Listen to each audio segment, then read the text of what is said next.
name of our show. Hi,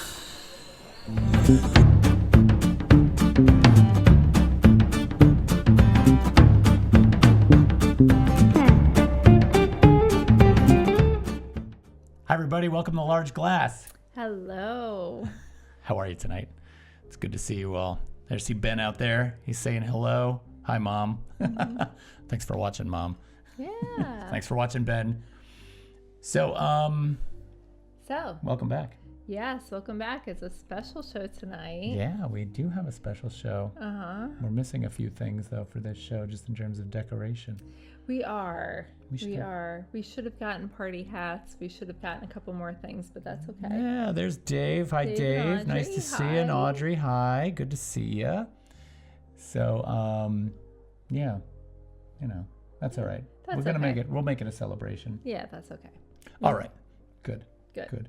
So, what should we start off talking about? I mean, the usual. We got a few new subscribers. We got a few new subscribers. Which We're is on awesome. 4 right now, which is fantastic. Yep, we have 4. Looking to get a couple more. Hopefully. We'll see what happens. I mean, we're early in the show, so we've got lots of time for people to show up. And, I kind of was attributing last week's lower numbers to the fact that it was election night. Yes. Yeah. I don't know. Election night is over, so... I thought we were more entertaining than election night. Yeah, that's okay. What's going on? Yeah. Why would you... Never mind. All right, so couple of things right off the bat. We're still... I think we can kind of wait for viewers to come in before we do too much in terms of like giveaways and all that stuff. We can wait a couple minutes. We can kind of review weekly stuff and kind of do... Sure. Yeah. So we could talk about ways to support us. These guys know that. You guys know that already. You're the usual suspects, yeah, which is great. We know who's out there.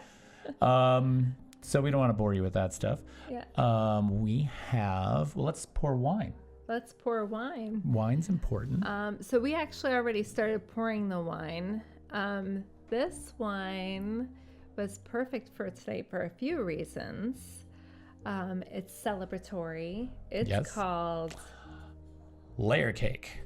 Let's get it in there. Can we hide our faces so it focuses? There it goes. See, the camera likes faces. So if it sees faces, it's like, ooh, I'm going to focus on the face, which is why I always put this in front of my face. Yep. Layer Cake Jam-Packed Red. Now, why did we pick this? Well, it's California. It's California, which is very important because the artist that we picked lives in California, and he's lived there since he was a baby. Correct. And a baby was a really long time ago. Super long. Yes. Yep. Longer than any of us have been here. Yeah. So that's number 1. And number 2, Layer Cake directly relates to his work. So we're going to pour this right now. Ben says he's heard of this wine. Yeah, it's, I've had layered. You want to do an ASMR? Sure. All right, here we go. ASMR time. Put your headphones on. Turn the volume up. Although I don't know how well that worked. I've been adjusting some of Terry's mic settings. That's true. So maybe we'll go this route. You ready? Let's see if this one works.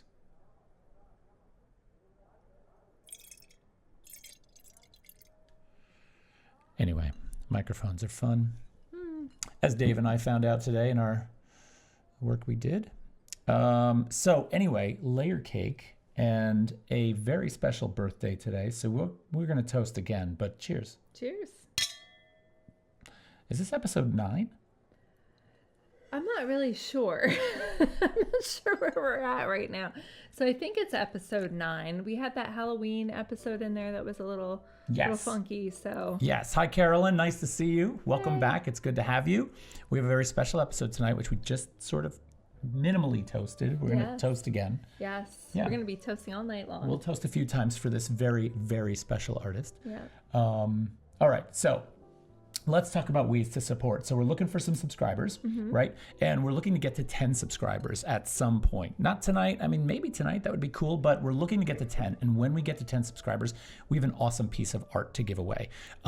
We had an artist that we know donate a piece to the show to give away as an incentive to get you guys, to subscribe.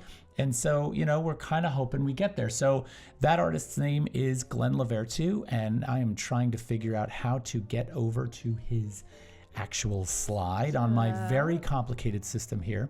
But Glenn, this is a mug shot. If he's watching right now, he's going to be, he's going to text me in a second and be like, oh my God, could you have used a worse photo? Sorry, Glenn. This is one I found online. I think he looks good in this photo. I think he looks great. Right? Yeah. But Glenn has recently been featured in Art New England magazine, and that's not the button to push. And you can follow him on Instagram at Glenn LaVertu.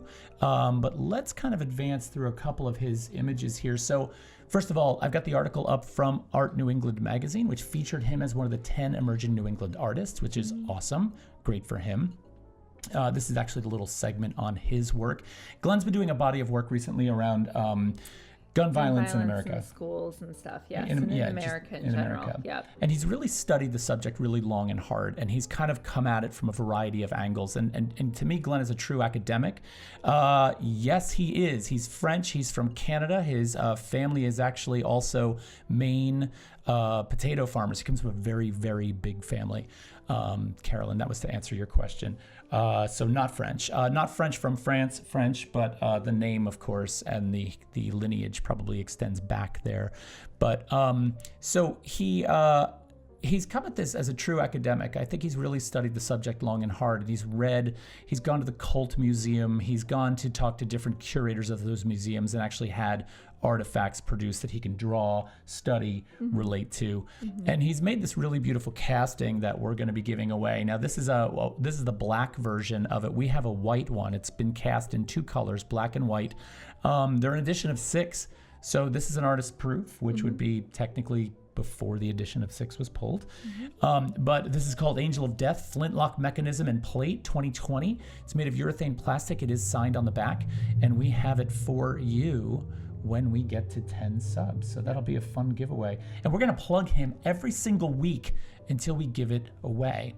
So the nice thing about that is if you're an artist and you want to support us and you have like a small drawing or a little piece that you want to donate to the show, not only will we use it as an incentive to get subscribers to help support us, we'll plug you, we'll talk about your work, and we'll do it every week until we hit that goal number. So that's kind of fun. And I think it's a really cool way to kind of get you out there and circulate the art a little bit, which is, I think a good thing. I think so too. So anyway, if you're interested in that, just reach out and we'd love to talk to you.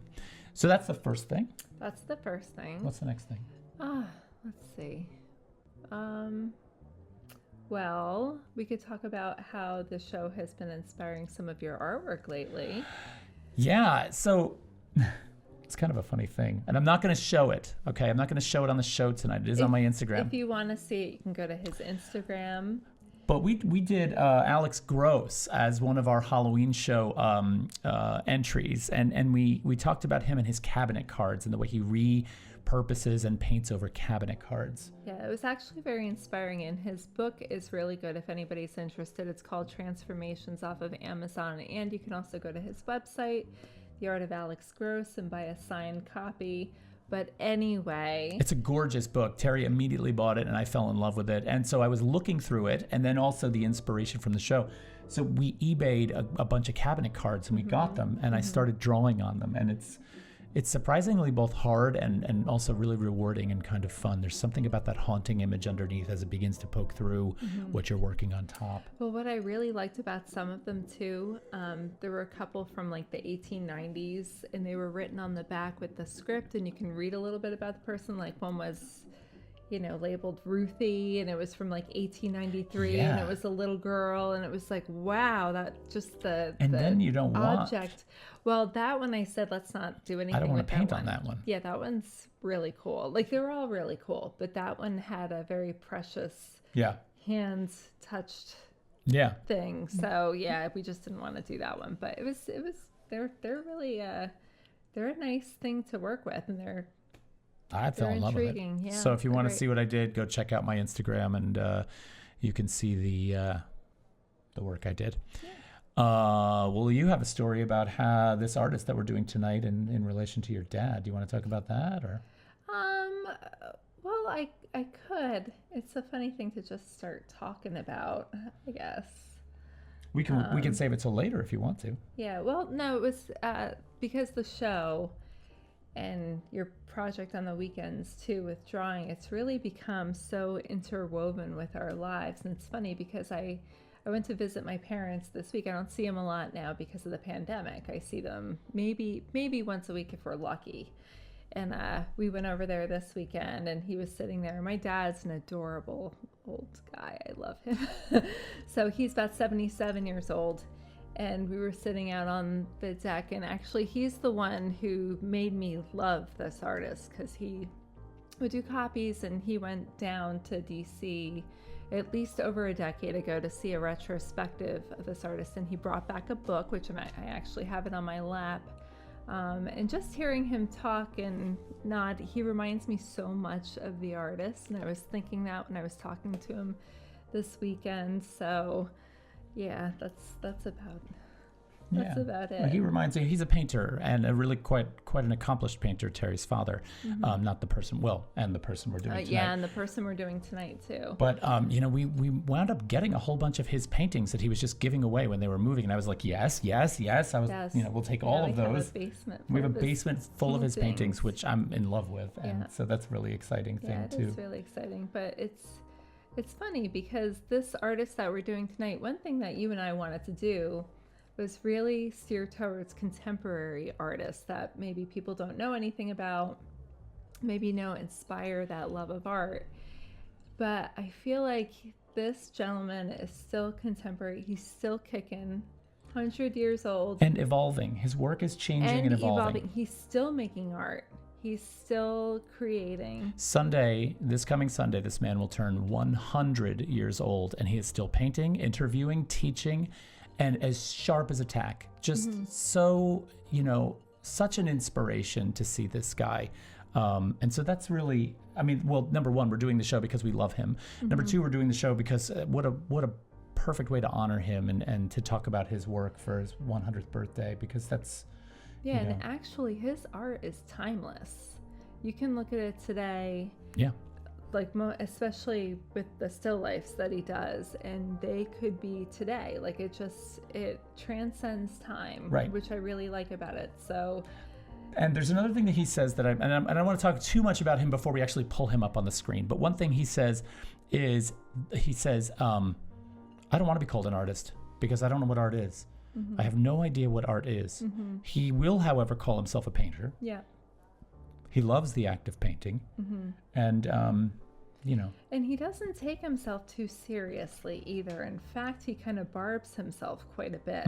It's almost like a self-deprecating thing, or just like he laughs quite a bit at what he does, but he's iconic. Yeah. Yeah. Yeah. And for those of us who have made work, we know that very well, that self-doubt. Well,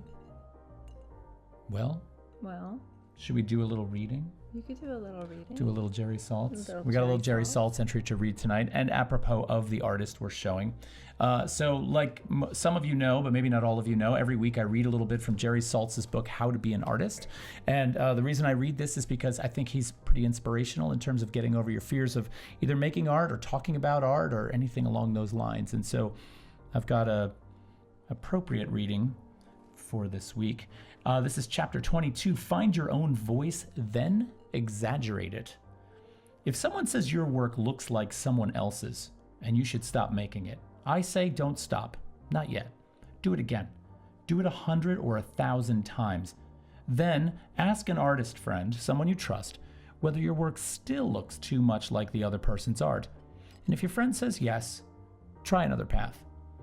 Imagine the risk Philip Guston was taking in the 1960s when he followed his own voice and went from being a first-string abstract expressionist to painting clunky, cartoony figures, smoking cigars, driving around in convertibles, and wearing KKK hoods, which is Guston's legacy. He was all but shunned for this. He followed his voice anyway. These paintings are now some of the most revered artworks of the entire period. His story is also an example of how artists can't always control or even predict the results their machine creates. So for somebody like Guston, who I have an image of Guston's work in the book here. Let's see if I can get it to focus on it. It is the bottom image. Not sure if you can see that or not. I can boost some light on that. See that? So Gustin's work was during a period of abstract expressionism, and he went ahead and made this work anyway, even with the pressure. When you're out there in the world and you're looking at what artists are making, and you're thinking about what you should be making, and you really want to get a show, or you really want to be part of the scene or part of the discourse, you are pressured by what is currently going on, and you feel this urge, especially then when art had such a singular direction. Like modernism was really tough that way, right? All the critics were writing about particular things, and if you weren't part of that, you didn't get recognized. This guy's that we're doing tonight is perfect for that. Yes. So yeah, he really is. Not only that, he didn't come to artistic prominence until he was middle-aged. So that was the other thing. He was in his 40s. It wasn't like he kind of went around the beaten bush, and how he got there is actually a really unique story and very endearing. Yeah. So everybody's like, oh, God, just tell us who it is Who for is crying out loud. Yeah. Should we tell them who it is? We could tell him who it is. All right. So tonight's artist, some of you already know, and some of you who, who have been out there and at least looking at some work once in a while might know this person. But tonight we're going to do Mr. Wayne Thiebaud. Wait a minute. That's not Wayne Thiebaud. What happened? Hold on. One more. There he is. So Wayne Thiebaud is a painter, and a really, really unique painter in that regard. And you usually start us off by telling us a little bit about where they're from, when they were born, so on and so forth. You want to run with that? I can. He was born on November 15th, 1920. This Sunday will be his 100th birthday. Cheers. Cheers. Centenarian. Yes, centenarian. He was born in Arizona, but as an infant, his family moved to California, and that's pretty much where he's resided for most of his life. He had an interesting path towards art. He was always drawn towards it. I believe at 16 years old, he had an apprenticeship with Walt Disney out in California, and he learned how to draw. And I believe he started working on the characters for all the fill-in images, so that when the images became animated, his stills were in between to help propel the movement. That kind of inspired his career. He didn't go to art school or anything like that right away. He actually was more of a technical person. He went to a technical school to learn basics in a trade school in drawing. Right. And from there on, he kind of went the advertising, sign making route. Correct. And he did that for a little while until the war came along, and then he went into the war. Right. And he really took an interest in teaching, actually, just from the standpoint of making art and making a living doing art. He realized that the teaching path might actually be something he could pursue. And so when he came back and he went for a master's degree, he decided to pursue the teaching route. Yeah. But through that, he discovered painting. He did discover painting.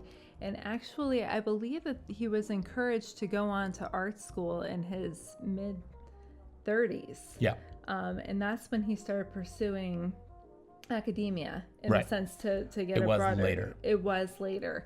And he went through a couple schools. He ended up graduating with both a BA and then an MA from Sacramento College. And that's when he started getting a little bit more into the art scene. So, what he's most well known for, and you've probably seen these before, are his paintings of cakes.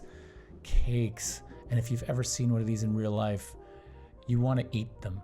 Oh my gosh. We just got a subscriber. Pumpkin Audrey. Thank you very much. That is awesome. We love that. Okay. We are halfway. We're halfway there. We should sing Bon Jovi. We should. But then we're going to lose all our subscribers. Yeah, then we're going to lose. Well, actually, Pumpkin Audrey might like that if we sang Bon Jovi. Anyway, we're not going to sing that yet. We need more wine. Yeah. So Wayne Thiebaud is really... Let's toast Audrey. Audrey. Pumpkin Audrey. Thank you. Thanks for the subscription. Okay, so most well known for these paintings of cakes and beautiful. And the one thing I love about these paintings is that they are genuinely invested in the act of painting. When you get close to them, the paint is almost just like the pastry itself, the frosting. It's frosted. It's like it's frosted. Yeah. Right? Okay, so we could chalk that up to trickery, Sure, like technique. Yeah, and all of that. But there's something really special here, okay? So there's a story, and so imagine this. These paintings are being done in the late 50s, early 60s, right? So we are at the height, or really the end of abstract expressionism. And we're kind of moving into all those bad boys of pop art who kind of wanted to sort of reverse that. Postmodernism is coming into being, and Amanda Toolin just subscribed too. Thank you. Oh my God, you guys thank are you. Get us drunk You by guys the are end going to of get the us show. completely tanked. We love you. Thank you for that. Amanda. That's great.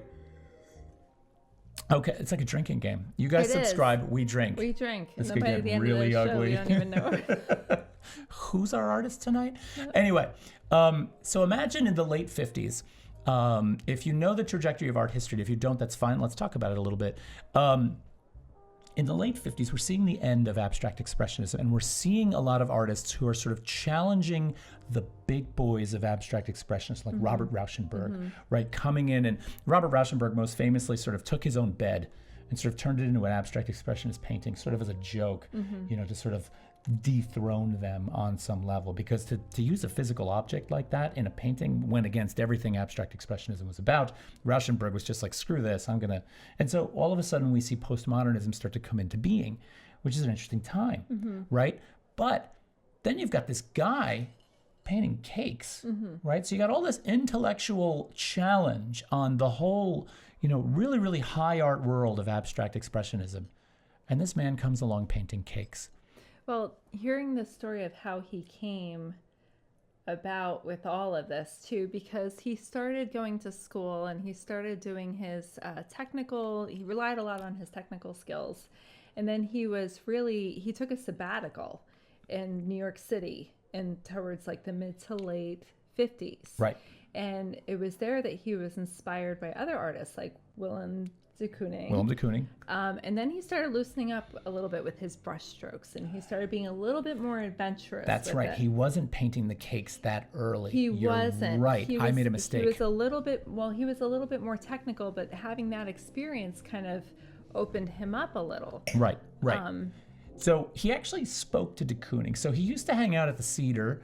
The Cedar is a very famous tavern in New York City. It's on University Avenue, right just below. It used to be. I actually used to go there. It's so University Avenue and 12th, or University and 11th. Beautiful old bar with a really gorgeous carved wood and mirror-backed bar. It was such a gorgeous place. And the greats hung out there. Pollock hung out there. De Kooning hung out there. Franz Klein. All these guys would go there when they weren't in their studios, and they'd talk about painting, and walking in that place and sitting down and having a drink was like touching history. And then somebody came in and tore it out and threw the whole thing away and put in a Thai restaurant, which, yeah, that hurt. But anyway, Thiebaud used to go to the Cedar and hang out, and he made friends with de Kooning and Klein and these guys, and he started showing de Kooning his abstract expressionist paintings, not these, right? Yeah. And de Kooning was like, "What are you doing?" Yeah. He said, he really wasn't going to wind up being an abstract expressionist painter, but again, the pressure to do that. Yeah, he felt like he had to kind of fit in and figure it out a little bit. Right. But de Kooning said to him, he said, "You know what? Find what you love and do that. Paint what you know and paint it over and over again until you really sink into something. Do something that's familiar to you." And so he went home, and he had this history with, he knew about cakes in the bakery, and, he loved them. And so that's what he started painting. Yeah. So now all of a sudden we've got this guy who turns his back on the current trend, right, and begins painting cakes. He begins painting cakes. And at first it wasn't well received, right? Right. Because in this... This is a great story. Like in the 60s, the early 60s, we were talking about the climate started moving towards pop Yes. art. Warhol's hanging. Warhol is hanging. So it's a totally different field. There's Lichtenstein with his comic strips. So it's going into a different direction. And he tried. He went to New York City thinking, okay, I'm gonna try to become an artist and get these works out there. And there's a story of him going like up and down Madison Avenue and up and down the upper level, like 57th Street and above galleries in New York. Galleries. And he's kind of walking in and he's got this roll of paintings under his arm. Yeah. And, and pop art, I mean, we now looking back, we see these as very pop art-ish because Thiebaud is sort of associated with that time. But in the time, keep in mind that Warhol's paintings and Lichtenstein's paintings are super, super flat. They're silk screens, or they're meant to emulate silk screens. Like Lichtenstein's paintings were actually paintings meant to emulate the Ben-Day dot patterns in silk screen, right? So there's a flatness associated with them that this does not have. These paintings are, am I pointing in the right direction? I'm pointing the wrong direction. Well, that's okay. This does not have. Well, one of the reasons why, too, is just what the subjects were, too, because like Warhol and everything, they were making their images from other two-dimensional images, whereas Thiebaud was painting from life. Right. So there's a different kind of dimensionality to his paintings. But anyway, he was going up and down trying to find a gallery. He's getting tired towards the end. He leans against this one building, which is the Allen Stone Gallery. Yep. And he's leaning against it and he's tired, and Alan Stone comes outside and he's like, Can I help you? And he's like, No, do you mind if I just lean here for a little bit? I just need to rest. And Alan Stone took an interest in what was rolled up under his arm. He goes, what do you got there? Yeah. And he's like, oh, you wouldn't be interested in these. They're just a bunch of paintings. He goes, you wouldn't be interested in these. No one else was. So Alan Stone had him come in and he had him put up some of the paintings.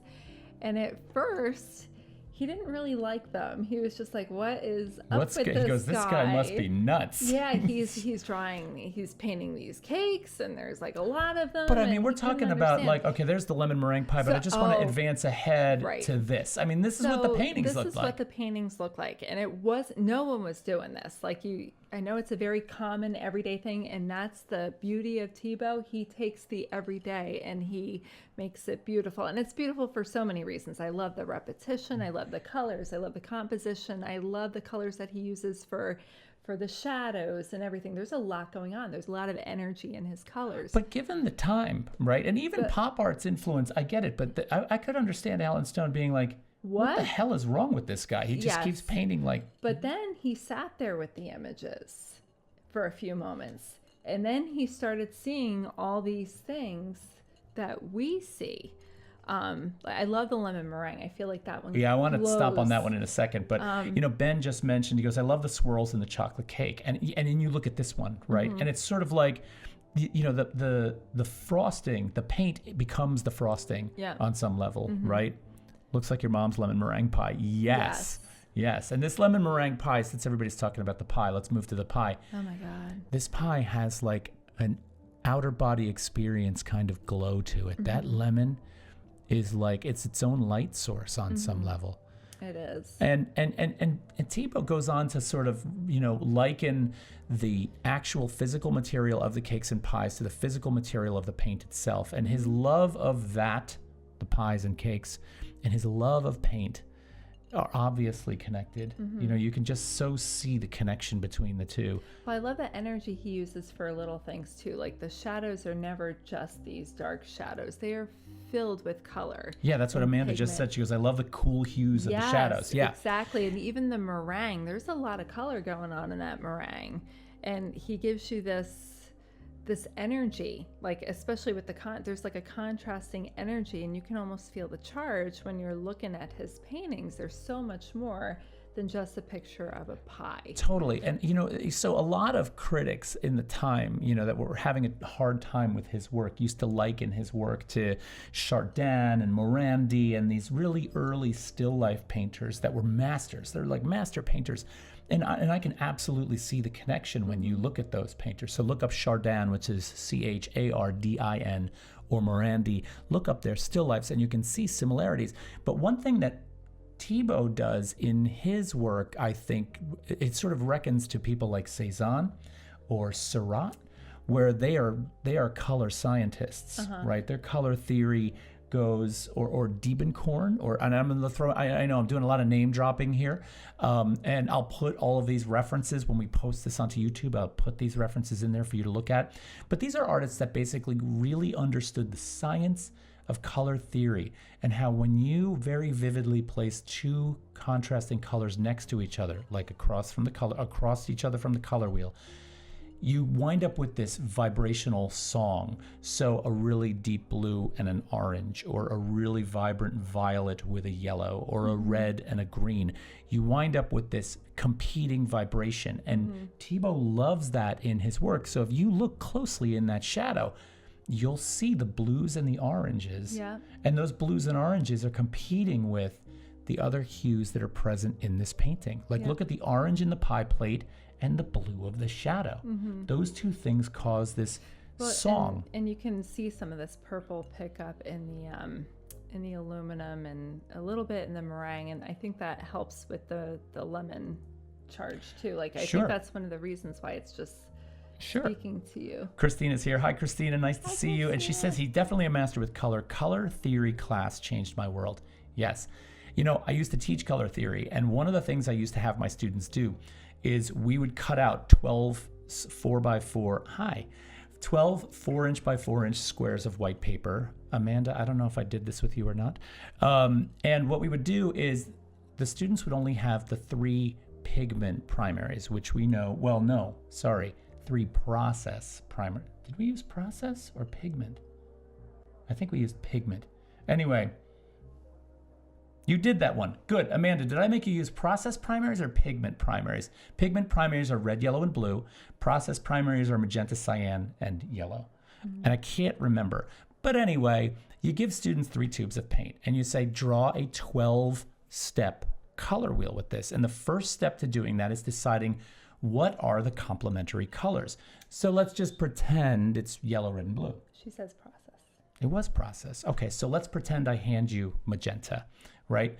You would paint one of your squares magenta, you'd paint one of your squares yellow, and you'd paint one of your squares cyan. And then I had them hold the square over a black tarp and stare directly into the cyan, let's say, or the yellow, let's say, right, for a long period of time, right? And then you would immediately pull it away and look at the black space below or a white space below. And what you're met with is the after image. Your eye develops an after image of the color, which is the direct complement. And I would say, now paint that color. And so if you're staring at the yellow, then you're going to wind up with a very deep violet, which is going to live directly across the color wheel. Your eye knows that after image, that complementary. It's built into the chemistry of your eye. Chris Kep did that with us. Yes. Vividly remembered that. Love that. Good. Thanks. And Chris Kep actually was the one who probably taught me that, who was one of my teachers and one of Christina's teachers. So what I'm basically getting at here is not to tell you about one of my assignments, but to tell you that when Thiebaud paints like this, right, he's playing with the science and the chemistry that your eye already understands to create a more vivid painting, a painting that sings to you. You don't know why it sings to you, but then when you start to get into the chemistry of how your eye talks to your brain, you understand it a little bit better. So I just went on for a very long time. That's okay. It's time for me to be quiet. No, but anyway, no, I think that that's good to know because that actually helps to explain it and give it some context. So I think that that's great. But going back to Alan Stone, after Alan Stone saw his work and he grew to love his paintings, he went ahead and gave him a show. Yes. The rest is history. Wayne Thiebaud sold out on that show. 1962. And which museum bought his piece? I forgot. There was the MoMA. The MoMA bought his piece. On his first opening show night, ever. and ever since then, the MoMA buys a piece and he sells out. Yep, and he sells out, and that's it. And he skyrockets. But he never really sought fame. He's very down to earth. Humble. And when you see him speak, it's just... Should we play the video? We should play the video. We have a video for you. What we're going to play. It is an interview that was done with Wayne Thiebaud at the California College of Arts, and it is a. I'm sorry. I'm seeing something on the screen that I want to get rid of, and I can't make it go away. See that thing up in the corner? What is going on with that? Know. What is that? I got to make that go away. Hold on a minute. There we go. That was bugging me. Anyway, it was an interview that was done with Wayne Thiebaud at the California College of Arts for their 2019 Gala celebration. And it's really a sweet interview. I've reached out to them to seek permission to show this, and they have not had a chance to get back to me. So if they say no, we'll be taking this out of the YouTube video, but I will put a reference to it into the description so that you can go and find it yourself, so you can watch it again. But we are going to show that. I really think it's quite a touching piece. So settle in. It's about 12 minutes long, but I think you're going to love every second of it. So meet Wayne Thiebaud just before his 100th birthday. Let's pull that up and let's get that started.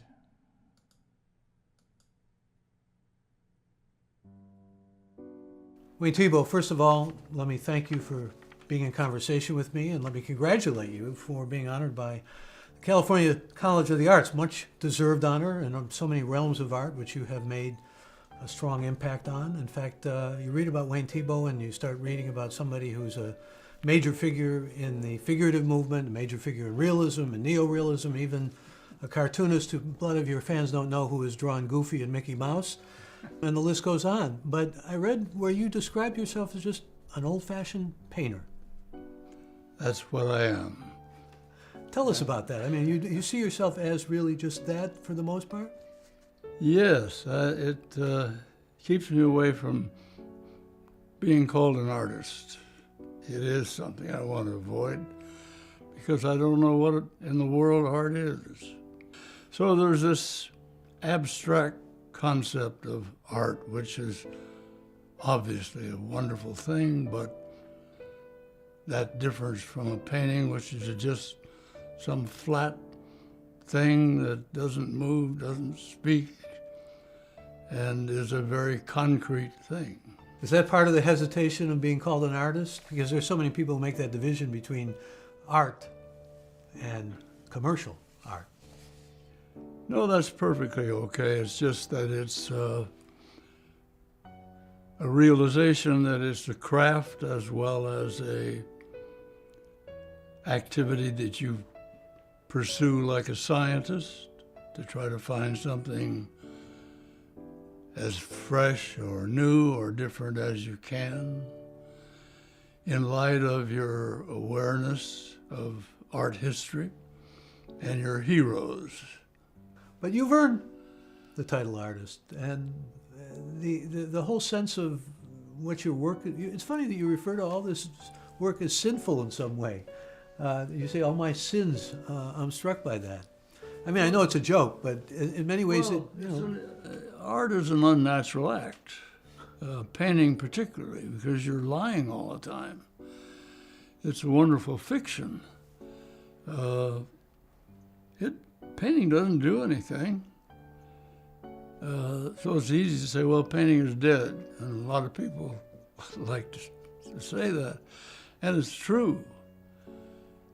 But you've got to go there like it's Lazarus, and you yourself is the one that brings it to life. With your involvement, with your empathic powers, you participate in that wonderful little painted world. It's a miracle. It's funny how when you talk about it with the passion of someone who believes that there's a miraculous quality to this. There's something that's amazing and miraculous both. I keep hearing those words from you. Yes, I do. I love painting. To create it as much as to view it and be a part of it by seeing it? That's another thing. It's the hard work, and you make mostly errors, and you hate yourself, and you hate the paintings, and you get yourself all worked up over nothing. Have to start again. Does that go with your work ethic, being hard on yourself too, being tough on yourself? I think you have to be, don't you? Absolutely. Yeah. Yeah. That work ethic is unmistakably, besides brains, that's probably the most important thing. Those students that stay over, don't walk out of class soon as it's over, love the ones you love. But the mystery is what not only drives you to create, to paint, to teach, but what can be infectious to them. Well, they just have to fall in love and go to work. And that's enough. You agree with Freud? Happiness is work and love? What a good idea. Does it work for Wayne Thiebaud? Yeah, I like to work. They asked Matisse why he works so much. He said, you don't understand, work is a paradise for me.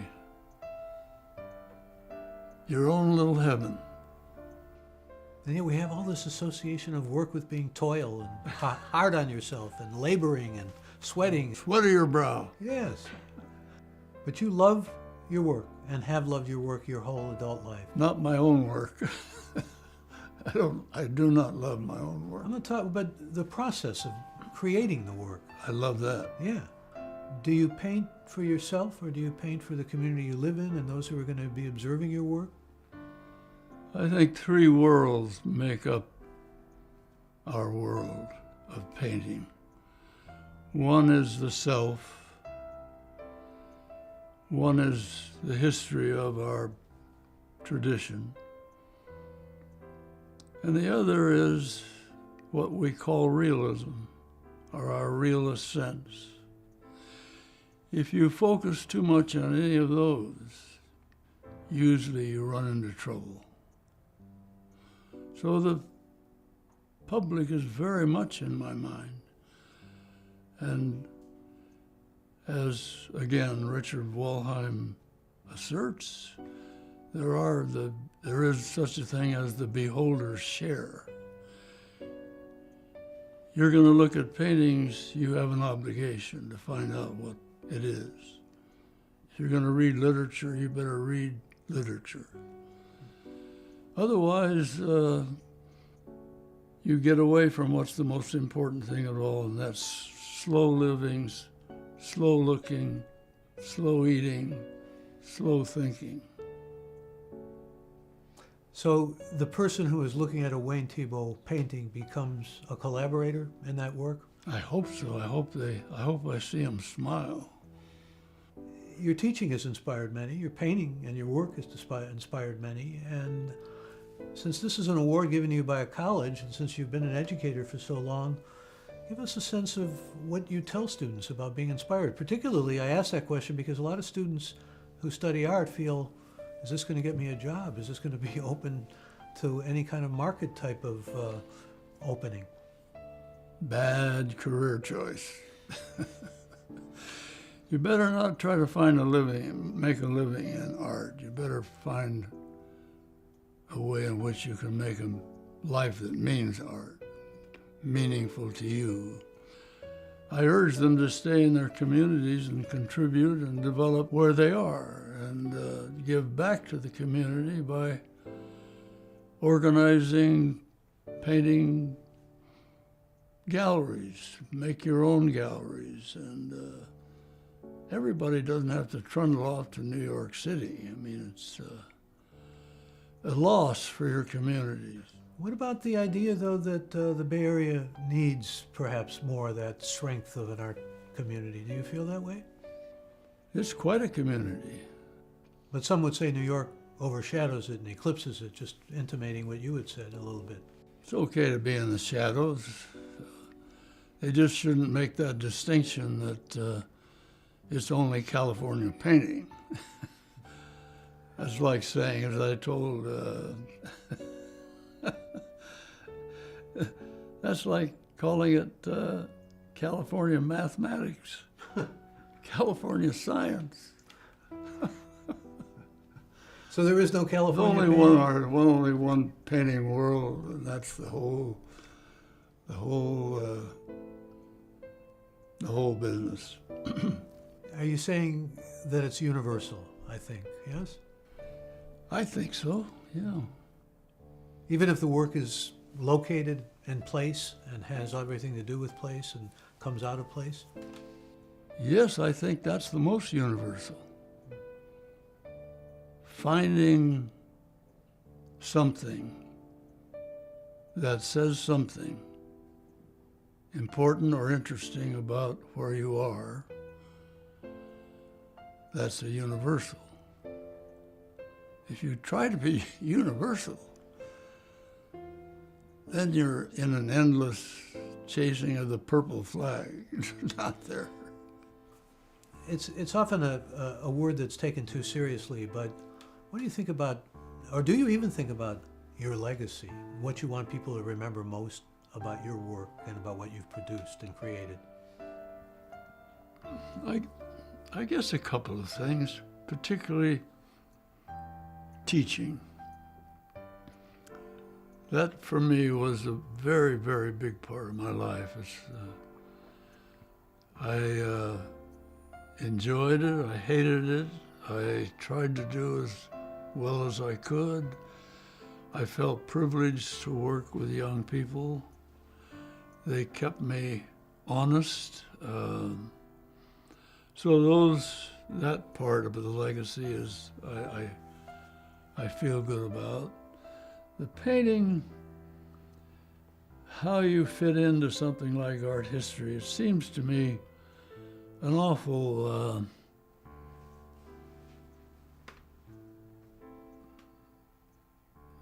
vacuous position.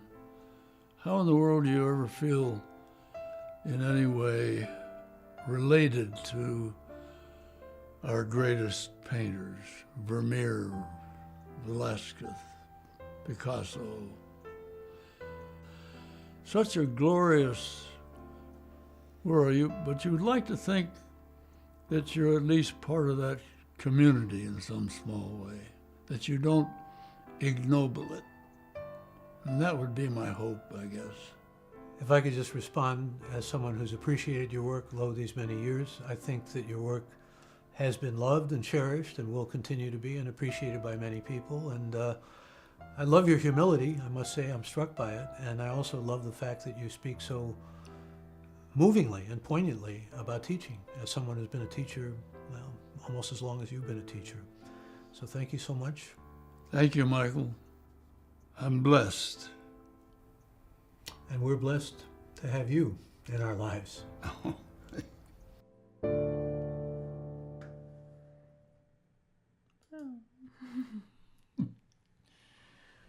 Yeah. Yeah.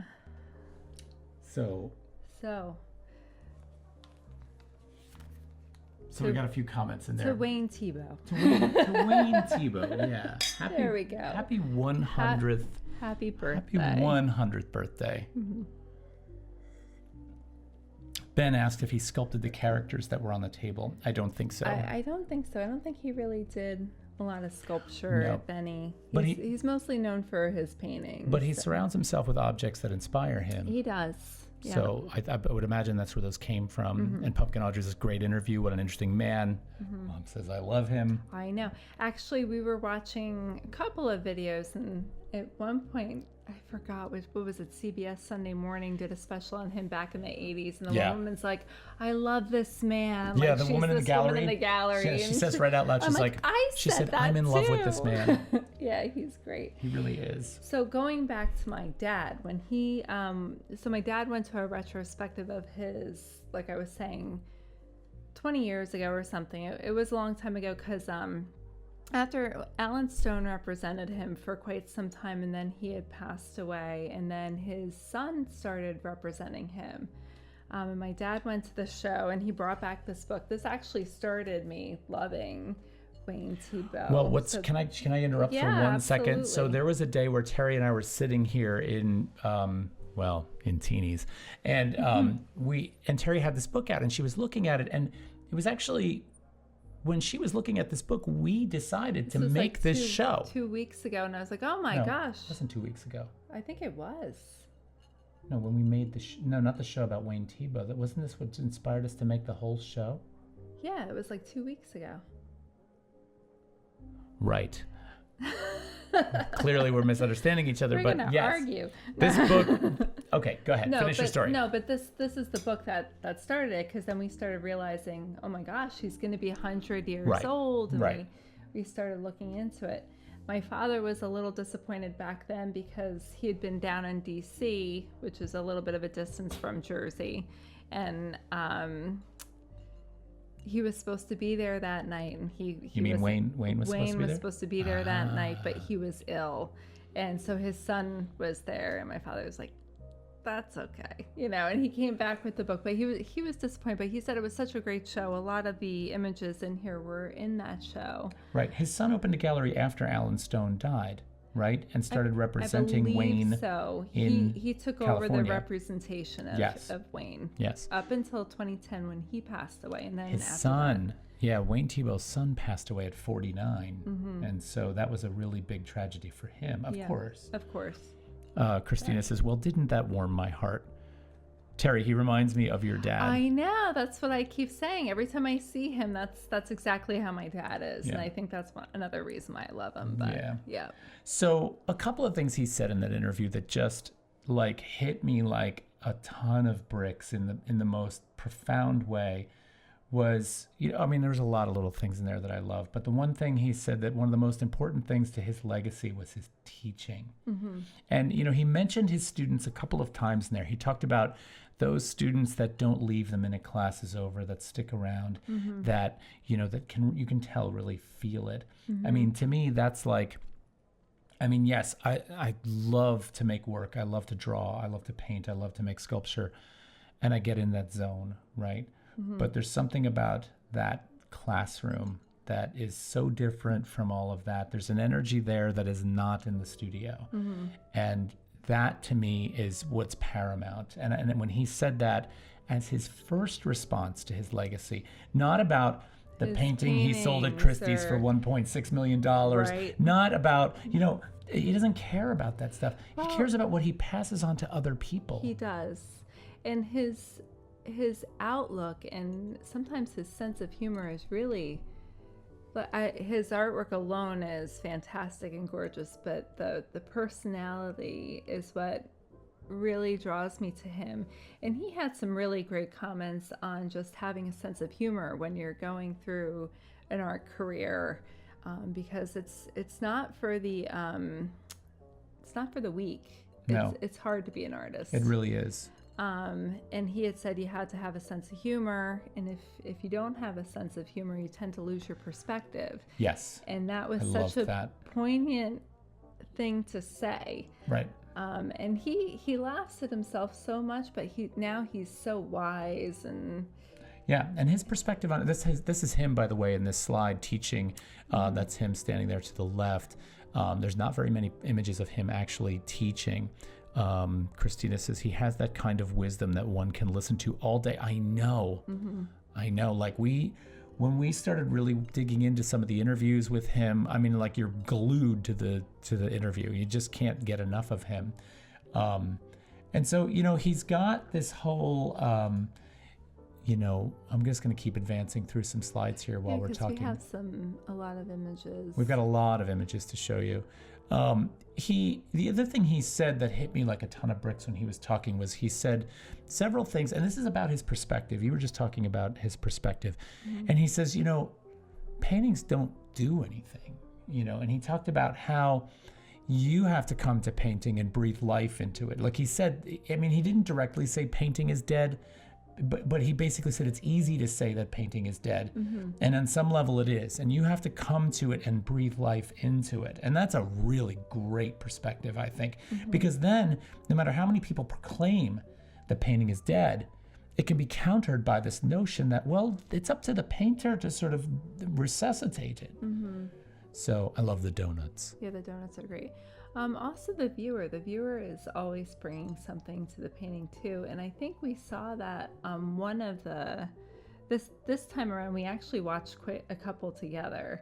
We didn't really like some of our research for this. We were watching videos together, and even back in the 80s, do you remember there was that one clip from CBS Sunday Morning, and it was a whole new generation coming to the museum and viewing his artwork and relating to it and talking about, like, the little boy was talking about the frosting and how He wanted to eat. He wanted could some. eat it. Like, it looked, just the way it was applied to the canvas, it looked like something you could just dip your finger in and take a lick. So I don't know. Like, I think the viewer, and I said this before, he's timeless. I mean, this is something that more future generations, my daughter could come and look at this and be like, wow, this looks delicious, you know, or these paintings. And by delicious, I don't mean just from the superficial thing. There's a lot going on in the color and the composition.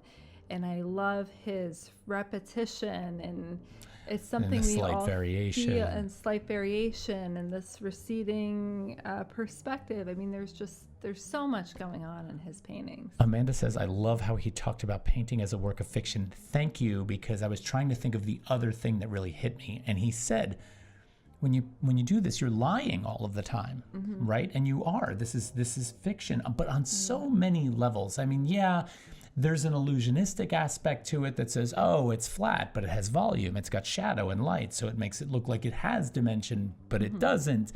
You know, so yeah, there's all of those kinds of lies, but there are also other kinds of lies that, and it layers in an interesting way. You know, paint sort of disguising itself as some other material, you know, and the list goes on and on. There is a lie in artwork that is actually a really interesting thing to have control over, right? You know, there's this whole thing where, you know, like when you're taught when you're a kid, if you tell a lie, you know, then you're gonna have to tell another lie to support that lie, and lying is bad because, you know, lying takes you down a road that, you know, it's very hard to recover from till you're, of course, exposed. And this is a different kind of lie. It's a lie that you have control over, and you almost want to get caught in the lie, right, on some level. And I think that's really interesting, the way we talked about how when Jerry Saltz talked about how artists look at works, they get real close. You can always tell who the artists are. They get real close to the artwork to look at it, examine it, and see how it's done. Yeah. Because on some level, they know it's a lie. They know it's a lie, but some of us want to emulate it too. Like, that's how we learn. Well, because we're interested in how the lie is maintained. We're interested in how the lie is formulated, right, and supported. And that's, you know, I mean, I guess lie is a dirty word, and we're using it here in a way that's sort of, look at that beautiful painting over there. That's just gorgeous. And we're talking about lying, which is an odd thing to do in the face of something so beautiful. So, you know, some might know he painted lots of different things. He liked to take the mundane and feature it sometimes. I mean, and I don't think we have it here, but like even a hat, he would just have it there, or bow ties. Or regular ties. I think I have regular ties in here somewhere. Any everyday object, he would kind of display it in such a way, like here it's a quantity and it's repetition, but then there's a lot of variation, and there's a lot of other interesting things going on with perspective and repetition and shape and composition and color theory. So yeah, and Christina says, yep, didn't he say that because we want to steal it? And I think she's talking about Jerry Saltz here, steal their technique. Yes. Well, yeah. A little bit. Well, sometimes that's how you learn. You learn from... That's all it is. Yeah. Right? Yep. And so... And he did the same thing in the beginning. Like, he was copying or trying to new things, and then he started loosening up his brush stroke and stuff like that. And as soon as I saw those Alex Gross cabinet cards, I'm like, I'm totally going to try that, because I know... You got a pack of 40 of them. There's like all kinds of stuff. If you guys want one... No, yeah, Christina, I think you're absolutely right. And I think that is just another tool in the tool set, right? If we kind of can figure out, if we can unpackage how Wayne Thiebaud puts that brush stroke on there, yeah, right? Yeah. Then there's another thing we can bring to our game, yes, and make that work, right? So, sardines. There's this kind of interesting cataloging that he does with, I mean, that repetition is one thing, but there's like this... Well, I like how he isolates it too. He really makes it the center of attention. Like, even with his repetition, it's usually that object on this background with the shadows. And he's really interested in isolating Right. And bringing out the shadows is this contrasting. Right, but also what it does is this kind of goes back to, in a weird kind of way, cakes in a display case, right? Or I remember once seeing these cakes in this diner on one of these rotating mirrored displays, and it was so beautiful, and it wound up being sort of like this kind of museum display. And what does the museum display do? Well, it takes linen and pins and cataloging numbers, and it elevates the mundane to something that now has a level of importance. It assigns importance to a thing. Why? Because of the glass or the lighting or the organization or the cataloging or this kind of, it assigns importance to the thing that's mundane. And Thiebaud does this with simple mundane things. He assigns importance to them by, number one, invoking this kind of hyper colorized, scientific, beautiful application of paint, but he also repeats and he organizes and he iterates, right? And so even with these sardines in the can, it's like, Amanda says, I think the lie is your frame of reference. The painting is the painter's truth. Oh, interesting. Unbeknownst to themselves. The intangible space found in flow. Wow. Yes, I think the lie is your frame of reference. The painting is the painter's truth. Yeah, because what happened, that's actually a really good point, because as the painter lays the paint down and creates the picture, it is their own version of that, whatever that thing is. Whatever that is. And then that becomes their truth, right? Which we sort of complete, I guess. That's a really beautiful way of putting that.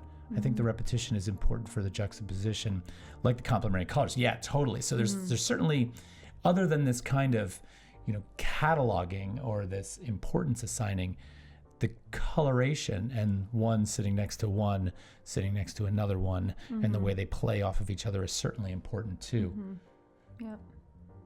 So, and we can go on and on and on. Like, again, look at the yellow of the tin, the gold of the tin, and the red reflection of the sardine. And then the purple shadow with that gold of the tin. Like, well, I'm sorry, the purple shadow, gold of the tin, right, red. But he's also got these orange and blue highlights going on in the fish and in the metal as well. And, there's all kinds of contrasting colors.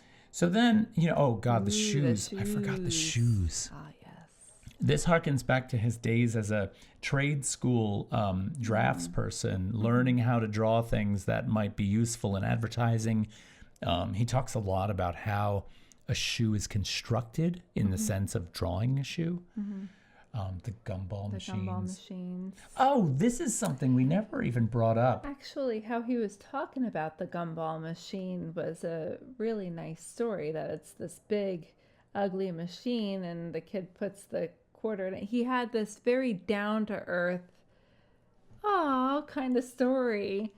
Is that where you were going with this? Not exactly, but I'm glad you're bringing that point up. I think that's important. But, given that we had our Election Day show, but now we're a week out from Election Day. And one thing about Thiebaud's paintings and what he talks about in terms of his work is they are fundamentally American in their approach. And, he paints objects that are American in their sort of, their essence, right? Those cakes and pies, the gumball machine. I mean, they're not nostalgic, right? But they do have this kind of American quality to them, which is really interesting. And they're not American in this kind of like hyper patriotism kind of way. They're American in a subtle, beautiful kind of connected way. Apple pie and ice cream kind of way. Right. Yeah. Right. Yeah. Right. And they're also delicious, So he gets into landscape.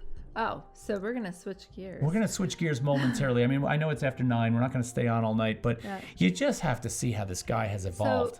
So he was well known for the pastries and the food and stuff like that, but he lived in California Bay Area, San Francisco, and he was also very inspired by the landscape that surrounded him. And his perspective on some of these is really Impossible. And Right. even now you're like looking down a street, but you're also looking up a street, and that's kind of how the landscape goes there, especially like if you're thinking San Francisco. And being in the presence of this painting is absolutely dizzying on some level, because the way he sort of thrusts you in, I mean, if you just think about the most basic childlike sort of compositional element of pictorial space. Okay, so we've got a square or a rectangle, which is a canvas and a flat space. And what is nearest to us? What's at the bottom, right? We always put the ground on the bottom. And then as we get further up in that space, we recede into the distance. And so what does he do? He points us down this hill and he puts it right at the base of that canvas. And we're like, whoa. And then bam, it immediately thrusts up the other side. Yeah, everybody's going on. They're all like, whoa, I was just thinking that dizzy. Yeah, totally. They're really disorienting in such a cool way. Yeah. And again, couple that with his color Yeah. and the shadows. Because the shadows become very dramatic in these paintings too, especially the way that they're slicing through the road.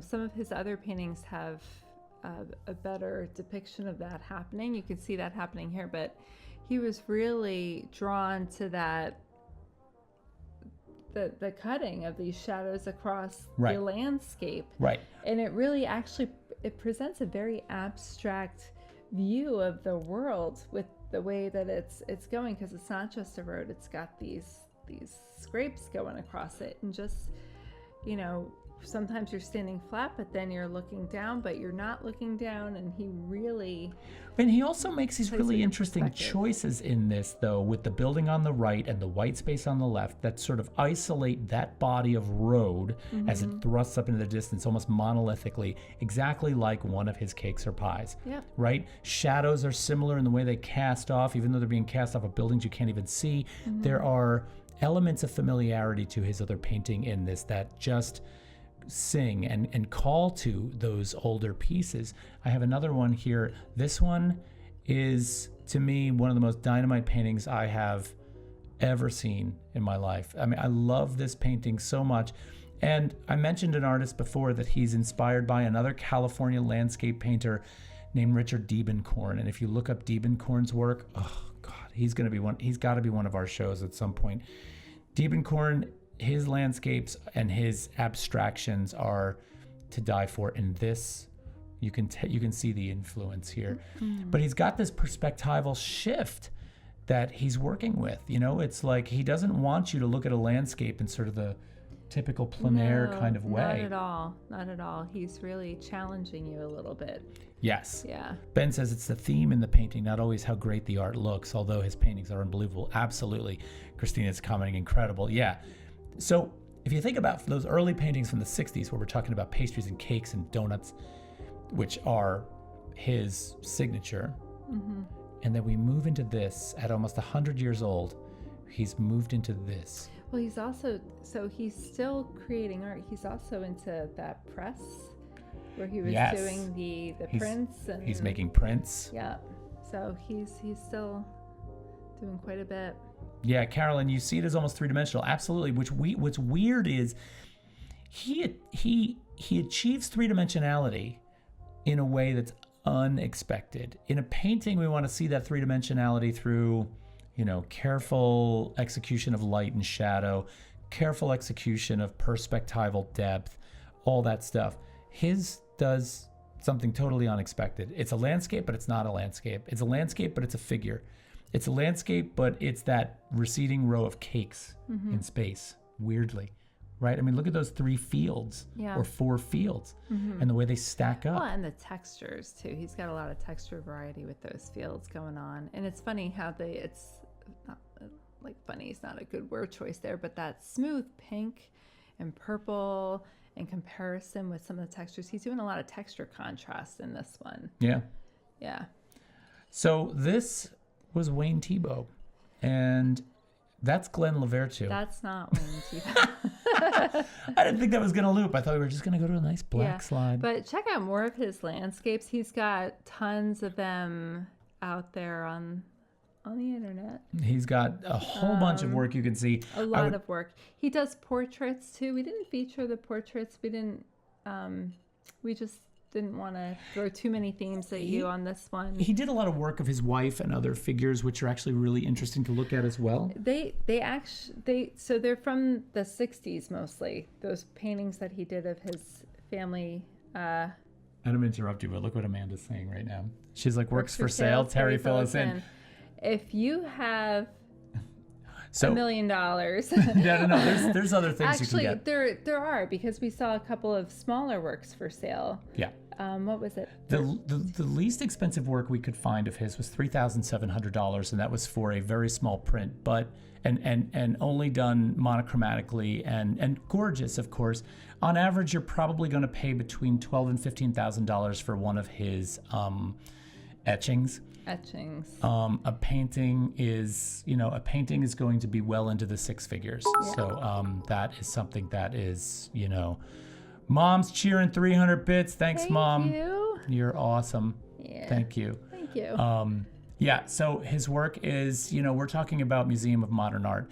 And one of the things I'm going to get into when we start doing the collecting show, which, by the way, will be coming in December. We're going to have our first collecting show in December. Mm-hmm. But one of the things I'm going to talk about is there are 3 levels at which an art collector can collect. 2 of which I think are very interesting, and 1 I feel like is a very dangerous zone to be in.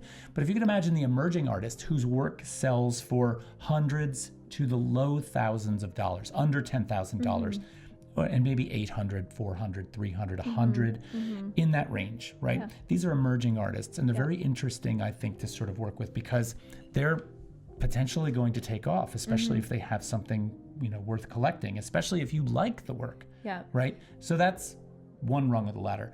Another rung of the ladder is the people that are in the 6-figure, 7-figure, 8-figure collectability, which that's not my thing. Yeah, well, I don't know if you want to talk about collecting art, and I feel funny when I talk about it sometimes, because I don't want to say a piece is worth it or not worth it. That's not my place. It really is a matter of your taste and whatever you love, and supporting artists is always a good idea. And Amanda, it's funny you mentioned that, fill us in on the price, because Terry said a while back, she's like, I'm going to stop talking about how much this work is. Yeah, because I felt like, I don't know, I kind of felt like it was, maybe I was passing a judgment, but I'm not. I'm trying to think of it in terms of budgeting, and for people who want to collect art and maybe don't have the means to. There's going to be something for everybody somewhere, where artists are supported. Agreed. And where people can afford to buy art. And that's really the angle I'm trying to go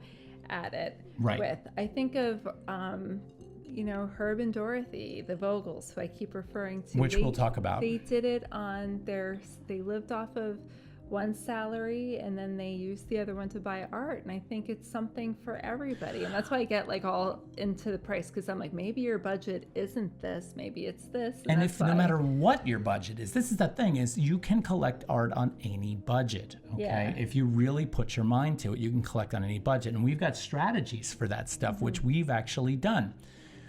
Just to quickly get back to my 3 tiers of collecting. So there's the emerging artist tier, and then there is the blue chip tier, which is 6, 7, 8 figures, which is like, I don't know about you, but that's not where I'm collecting. I would love to. Right? But the cool thing about both of those as investments is they're both very awesome places to be. The blue chip artists, we know, unless you're Damien Hirst, sorry, Damien Hirst, but if you're collecting work in that realm, you're probably only going to see it go, up. Right. And then in the emerging artist realm, hopefully, the old rule is that if you collect 20 artists and one of them makes it, you're doing very well. And I'm just talking about investment, not in terms of buying stuff you love, which I don't always want to dwell on. Right. But then there's the people in the middle of that road, right? And they're sort of in the 5-figure range, which is a really other interesting place to be. The 5-figure range is one of those places where it's hit or miss, right? And it's hard to tell where someone is going to go once they hit that range. Some of those people stay in the 5-figure range for their whole career. Some people fall completely out of that. And it's hard to, and look, I'm not an art collecting expert. I've collected a lot of art, but I'm not like, there's probably I don't know, in 3 years or 4 years, when the view count on this video gets to something that is not laughable, which they are now. And thank you to all of you people who are making this what it is. I didn't mean that in any way against you. But once that view count gets up there, somebody who is a blue chip artist collector that's going to Sotheby's is going to be like, what the hell is this guy talking about? I'll stop talking now. It's getting late.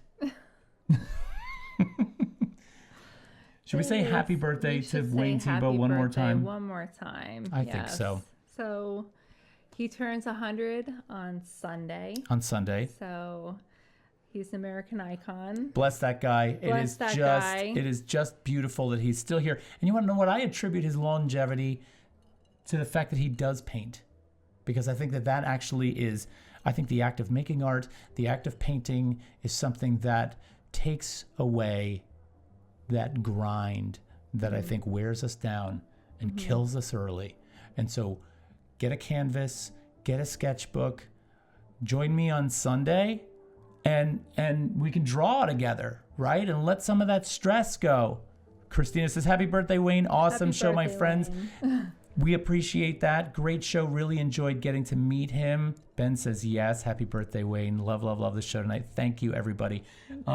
Happy birthday to Wayne Thiebaud. Happy birthday, sir. Happy 100th birthday. We love all of you guys. Thank you so much. Thank you for everything. We'll see you next week where we have a great show. Come draw with me Sunday at 10 a.m. if you want to.